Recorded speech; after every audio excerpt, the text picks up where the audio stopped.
हरे कृष्णा। कामिका एकादशी की कथा और उसका महत्व। ब्रह्म वैवर्त पुराण में युधिष्ठिर महाराज और भगवान श्री कृष्ण में के संवाद में कामिका एकादशी का महत्व वर्णित है। युधिष्ठिर महाराज ने भगवान से पूछा कि हे केशव, आपसे मैंने देवशयनी एकादशी के बारे में सुना। कृपया आप श्रावण मास के कृष्ण पक्ष में आने वाली एकादशी का वर्णन भी करें। तो भगवान श्री कृष्ण ने कहा, हे राजन, ध्यान से सुनिए। बहुत पहले नारद जी ने यही प्रश्न ब्रह्मा जी को पूछा था। इस तिथि को किसकी और कैसे उपासना करनी चाहिए, इस बारे में पूछा था। तो जगत गुरु ब्रह्मा जी ने तभी कहा, इस एकादशी को कामिका एकादशी कहा जाता है। इसके महात्म को श्रवण करने से वाजपेयी यज्ञ का फल प्राप्त होता है। इस तिथि को शंख, चक्र, गदा, पद्म धारण करने वाले भगवान विष्णु की पूजा की जाती है।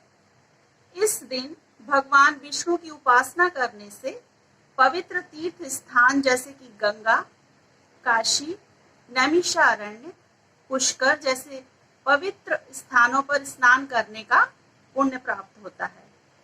सूर्य ग्रहण के समय केदारनाथ अथवा कुरुक्षेत्र में स्नान करने वाले पुण्य से हजारों गुना अधिक पुण्य केवल कामिका एकादशी को विष्णु जी की पूजा करने से मिलता है।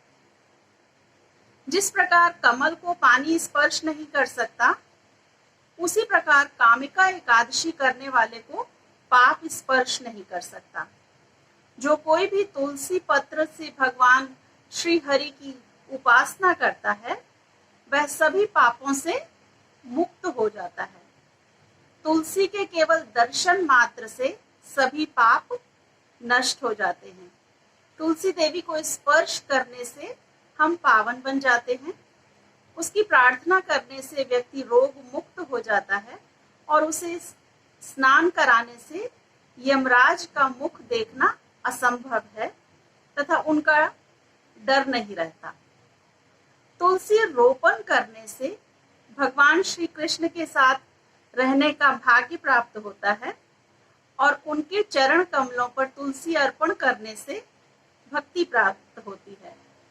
एकादशी के दिन तुलसी महारानी को घी का दीपक और प्रणाम अर्पण करने से उससे प्राप्त होने वाले पुण्य का हिसाब करने के लिए चित्रगुप्त भी असमर्थ हैं। कामिका एकादशी का व्रत करने से भ्रूण हत्या तथा ब्रह्म हत्या जैसे महापातक से भी मुक्ति मिलती है। इस महात्म का श्रद्धा से जो भी श्रवण अथवा कथन करेगा, उसे वैकुंठ की प्राप्ति होती है। हरे कृष्णा। श्री कृष्ण अर्पणम। हरि।